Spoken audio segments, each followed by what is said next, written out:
Au Nigeria, 300 détenus s'évadent d'une prison après une attaque terroriste. En Guinée-Conakry, arrestation musclée de plusieurs membres d'un collectif hostile au pouvoir en place.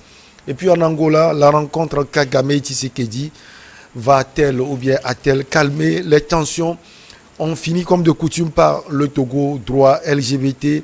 Ça ne passe toujours pas au pays de Fort Gnassingbé. Nos invités sont en place. Robert Kossiga à côté, président de Alliance Jeunesse et Développement. Bonjour président, ça va? Bonjour Michel, bonjour à tous les téléspectateurs de Niveau TV. Bonjour Dapaon, bonjour les régions de la Savane, Lavier, et sans oublier Tochi et Agorika. Ah. Voilà. Vous parlez de Lavier. Ça va intéresser sans doute Georgeo, homme politique du cercle des leaders émergents. Vous allez bien? Je vais bien, Michel. Bonjour. Je vais bien. Je rends grâce à Dieu. Je salue le président à côté, mon jeune frère Louis Kamako, qui est à côté de moi. Le jeune rédacteur en chef. Oui, je suis content d'être avec vous et partager mes analyses avec vous. C'est un plaisir pour nous aussi de vous recevoir. Louis Kamako, rédacteur en chef, le jeune rédacteur en chef de Togo Breaking News. Bonjour, cher ami, ça va? Oui, ça va, Michel. Ça va, j'ai la pêche, c'est l'essentiel. Ouais, c'est ce qui est essentiel. On prend la direction d'Abuja au Nigeria. D'importantes détonations se sont fait entendre mardi soir près du centre pénitentiaire de Kuje, dans la banlieue d'Abuja, la capitale du Nigeria. Des combattants du groupe terroriste Boko Haram ont attaqué la prison à l'aide d'explosifs et d'armes à feu dans le but de libérer leurs co-conspirateurs, selon les déclarations d'un responsable du ministère de l'Intérieur. Un agent de sécurité a été blessé au cours de l'assaut. On parle Kossiga, à côté de 300 détenus finalement qui se sont évadés. Oui, au Nigeria, Boko Haram a encore frappé parce que justement cette prison détenait leurs collaborateurs ou co-conspirateurs. Et donc hier, il y avait eu d'abord un coup de feu et après ça en est suivi 2 ou 3 explosions. Je crois. C'était mardi. C'était mardi, voilà, dans la prison située, dans une prison située dans un banlieue d'Abuja où il y avait eu 900 évadés. Et donc, précipitamment, les forces de défense et de sécurité ont pu récupérer 300 parmi eux. Ils estiment à 300 le nombre de détenus évadés. Et donc, ils sont à la recherche des autres personnes, des autres détenus. Mais ils ont signalé qu'il y avait un responsable de la police fédérale chargé de la lutte contre la drogue. Lui, il est toujours dans la prison, il ne s'est pas évadé parce qu'il attend son procès. Cela dit, il faut dire que le même jour, le convoi du président Bouhari aussi a été attaqué par le même groupe Boko Haram. Ça voudrait dire que aujourd'hui, le système de sécurité de l'État n'arrive pas à contenir les assauts de Boko Haram qui cherchent toujours à faire mal à la population civile et aussi à étendre ses tentacules de par le Nigeria. Cela est inquiétant, d'autant plus que la paix est menacée, la sécurité n'y est pas. Il va falloir que les forces de défense et de sécurité du Nigeria, en collaboration avec la population, puissent trouver alors le modus operandi pour arrêter alors ces frappes de Boko Haram qui commencent par décimer beaucoup de vies humaines et qui créent vraiment la peur dans la population. Les forces de défense et de sécurité du Nigeria combattent les groupes terroristes de Daesh et de Boko Haram. Louis Kamako, ces attaques sont fréquentes, il faut le dire, au Nigeria. Mais ce qui vient de se produire est encore spectaculaire. Oui, ces attaques sont fréquentes, tu l'as dit. Quand tu le dis, j'ai juste en souvenant de cette attaque-là qui s'est produite en 2021, où 1800 prisonniers, 1800 djihadistes ont également détalé. Et donc ça veut dire que c'est l'histoire qui se poursuit, c'est l'histoire qui continue malheureusement au Nigeria. Aujourd'hui, c'est la prison de Goudé qui en est victime. Les gens l'ont dit. quand vous faites l'analyse, vous allez vous rendre compte que c'est une attaque qui a été préparée parce que bien avant cette attaque contre la prison, il y avait eu cette embuscade-là qui a été tendue à un détachement d'agents de sécurité du président Mohamed Bouhari. Donc ça veut dire que tout a été prêt et tout a été préparé pour justement mettre en difficulté les agents pénitentiaires de Kudje. Maintenant, ce qu'il faut dire aussi, est-ce que quelque part nos dirigeants ou bien les dirigeants nigérians ne sont pas responsables de ce qui se passe? Parce que si vous... Les informations qu'on a pu glaner ici et là font état de ce que la prison là-bas au Nigeria n'est pas aussi saine que ça. On parle de la surpopulation du milieu carcéral. Et donc le nombre de prisonniers qui normalement devaient être contenus dans les cellules dépasse pour une prison pour une prison construite pour 35 personnes, par exemple, on peut retrouver jusqu'à 80 prisonniers. Et donc, quand c'est comme ça, les gens essaient de se démerder à chaque fois que l'occasion se présente pour s'évader de la prison. Donc, c'est ce qui s'est passé et malheureusement, et comme quelqu'un l'a dit, ça veut dire que le système sécuritaire nigérien aujourd'hui est très faible et il va falloir repenser les choses. Qu'est-ce qui peut expliquer, selon vous, vous êtes homme politique, la défaillance du système sécuritaire du Nigeria? Non, il y a plusieurs facteurs qui peuvent expliquer la défaillance du système sécuritaire. Il faut savoir que le Nigeria étant un grand pays, l'État, ça montre que l'État fédéral n'a pas le maillage, ne sait pas faire le mapping de tout le territoire.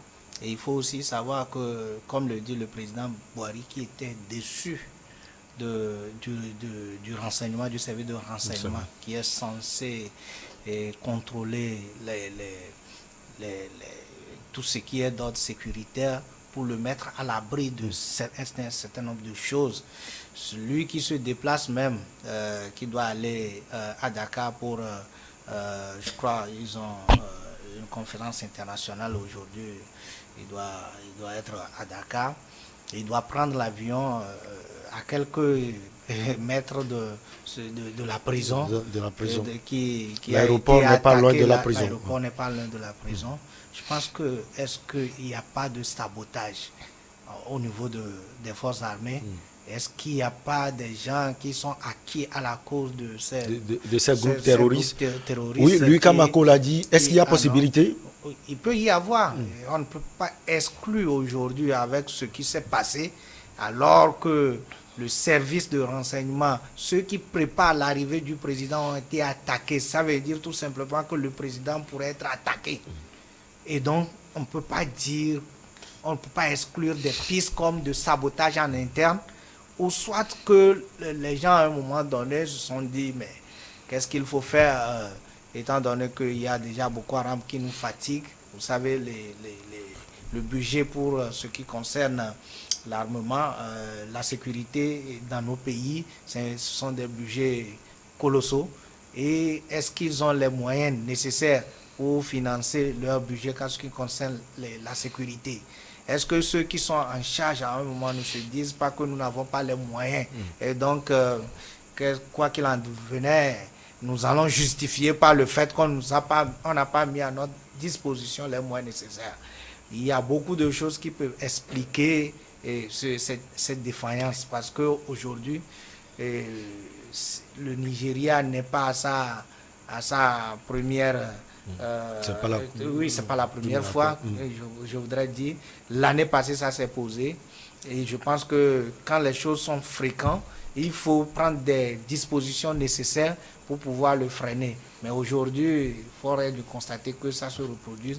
Et du coup, moi, je peux conclure qu'en interne, il faut qu'il travaille pour que ces genres de choses ne se produisent pas. Le président Georges a parlé tout à l'heure de services de renseignement. D'ailleurs, le président Bouhari comptait véritablement sur cela pour gouverner sur le plan sécuritaire de son pays, parce qu'il avait promis la sécurité à ses concitoyens. Ce n'est pas visiblement ce qui se passe. Est-ce que, selon vous, c'est une banqueroute totale de la gouvernance de Bouhari? Oui, je dirais que sur le plan sécuritaire, ce pourquoi Bouhari a été élu au Nigeria n'a pas les fleurs n'ont pas, les fleurs n'ont pas, je sais pas, ça n'a pas tenu. Vous savez, Boari a été élu avec fond comme quoi il mettra fin à Boko Haram. Mais c'était l'essentiel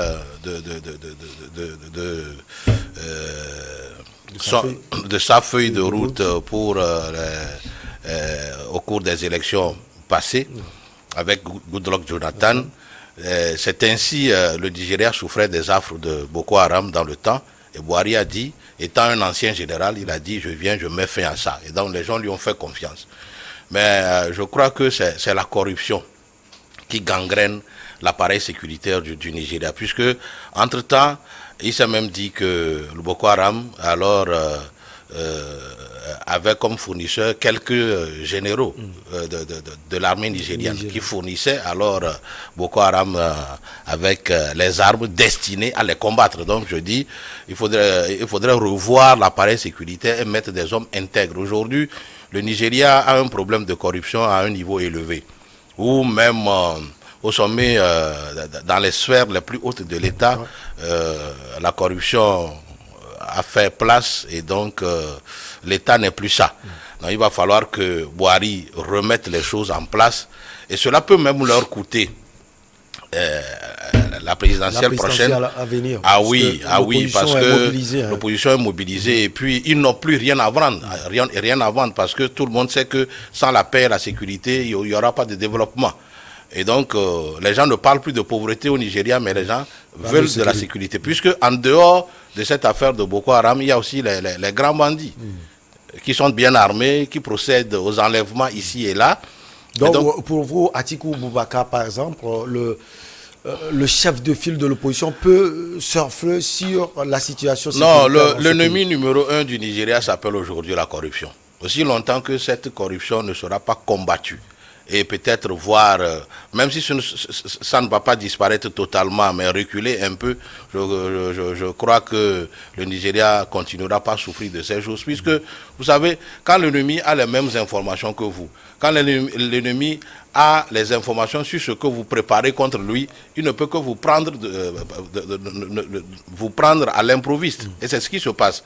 Monsieur le maire adjoint vient de le dire, très bien, Boari même n'est plus en sécurité. Ouais. On lui a démontré que si on veut l'attaquer, on peut l'attaquer puisque sa sécurité même a été attaquée. Donc ça voudrait dire que si le sommet de l'État est à portée de main de Boko Haram, ça veut dire que le pays a de sérieux problèmes. Et donc il va falloir que Boari, en tant qu'un ancien général, prenne les taureaux par les cornes et redresse le système de sécurité de son pays. Ce n'est qu'à ce prix, il peut espérer revoir son parti à la tête du Nigeria. Et selon vous, Louis Kamako, quelle solution à ces problèmes sécuritaires au Nigeria, qui est un géant de l'Afrique de l'Ouest, même un géant de l'Afrique tout entière? On voit ces attaques répétées même dans les églises. On se souvient de la fête de la Pentecôte où une église a été attaquée. Quelle solution selon vous? Oui, d'abord les solutions, pour parler des solutions, il faut parler des causes. Et quelqu'un l'a dit, ce sont des causes endogènes et exogènes. Et le mot a été lâché, c'est la corruption. Ça veut dire que l'armée en fait nigériane est infiltrée. Les gens ne font pas le boulot pour lequel ils ont prêté serment. Les gens ne font pas le boulot pour lequel ils ont été enrôlés dans l'armée. Donc ça veut dire que Boko Haram est de mèche avec l'armée nigériane même. Donc le renseignement, il est fourni directement à ces groupes terroristes-là. C'est ce qui fait qu'aujourd'hui, ces attaques se répètent. Donc c'est ça. Maintenant, au-delà de tout, je pense que les coups d'État dans la sous-région n'ont pas aussi aidé Boari pour pouvoir arriver à relever ce défi sécuritaire-là pour lequel il a été élu. Quoi? Il est souvent dans les sommets? Non, pas qu'il est souvent dans les sommets. Moi, je l'ai toujours dit que le combat contre le terrorisme, comme bien contre l'extrémisme violent, est un combat transfrontalier. Et qu'aucun pays à lui seul ne peut jamais parvenir en fait, à venir à bout de ces groupes terroristes-là. Il faut une synergie d'action, il faut une cohésion, il va falloir travailler en synergie. Malheureusement, ça n'a pas été le cas, parce que dès que les terroristes sont déstabilisés quelque part, ils cherchent toujours à élire domicile ailleurs. Et donc on sait qu'au Nigeria, comme tu l'as dit, c'est un géant d'Afrique, et on sait que quand on parle de Boko Haram, le Nigeria reste l'un des pays la plus victime. Donc aujourd'hui, quand ça ne va pas, quand leur nid est frappé au Mali ou que ce soit en Guinée ou en fait au Burkina Faso, ils vont certainement retourner à la base et la base pour eux c'est le Nigeria. Donc ce qui fait qu'aujourd'hui ça se renforce, ça se corse pour Mohamed Bouhari. Donc comme je l'ai dit, mais au-delà, il y a aussi cet appareil sécuritaire là qui est infiltré et donc des gens directement de l'armée qui fournissent des informations, qui dévoilent les secrets de l'appareil judiciaire en fait au groupe Boko Haram. Donc il va falloir aujourd'hui essayer de revoir tout cela. Il va falloir revoir cet appareil-là, pourquoi pas remanier, et essayer peut-être de licencier certains généraux pour pouvoir asseoir un système sécuritaire confiant et digne de ce nom. C'est comme du beurre à faire en politique, licencier les généraux, remanier l'armée. On sait que quelquefois ça coûte même au président de la République, ça coûte bref à l'exécutif. Remanier l'armée, je ne pense pas que l'idée a été de les licencier, peut-être permettre à certains de se reconvertir. Vous savez, prenons le Togo, vous allez voir un préfet qui est colonel. Là, il n'est plus tellement devant. Oui, au service de la sécurité, mais il est dans l'administration. Les gens on peut reconvertir, peut-être, si je peux m'aligner à son idée, on peut permettre à certains de se reconvertir, devenir des administrateurs pour gérer le pays. En fait, ici, avec la corruption au Nigeria, c'est très difficile parce que la corruption, c'est depuis la tête jusqu'aux pieds. C'est un pays très corrompu. Vous savez, les bonnes choses, vous pouvez les trouver au Nigeria, ainsi que les mauvaises choses, vous pouvez les trouver au Nigeria. Vous faites le commerce, vous allez au Nigeria, il faut être prudent. Il y a beaucoup de choses qui se passent dans ce pays qui est contrôlé par, en quelque sorte, un certain nombre d'oligarques ou qui vraiment ont la même mise sur le pays. Ils ont leur propre sécurité, ils ont leur propre loi et ils font tout ce qui leur plaît. Donc la corruption, c'est à tous les niveaux. C'est un pays où le désordre vraiment gangrène la plus grande partie de l'État fédéral. Aujourd'hui, vous savez, ce qui se passe montre combien de fois le pays doit revoir ses copies en matière de sécurité. Puisque le Nigeria, le géant dont on parlait, n'est plus ce géant-là. Avec ce qui se passe avec Boko Haram, avec Daesh, le Nigeria doit revoir carrément sa façon de sécuriser le pays où, du moins, le président Bouhari étant vers la fin de son mandat, mais doit revoir parce que vous voyez, tu viens de donner l'exemple du jour de Pentecôte où l'église catholique a été attaquée vers, je crois, le sud-est de Lagos, où vraiment c'est des territoires qui ne sont jamais attaqués et qui sont attaqués. Ici, on parle d'Abuja. Abuja, la capitale du Nigeria, qui est attaquée. Même si on parle du banlieue d'Abuja, c'est Abuja. Donc, du coup, c'est très difficile aujourd'hui pour cet État-là de dire qu'il a encore gardé la sérénité en matière sécuritaire. On marque la petite pause. On vous retrouve, chers invités, pour la suite de l'émission.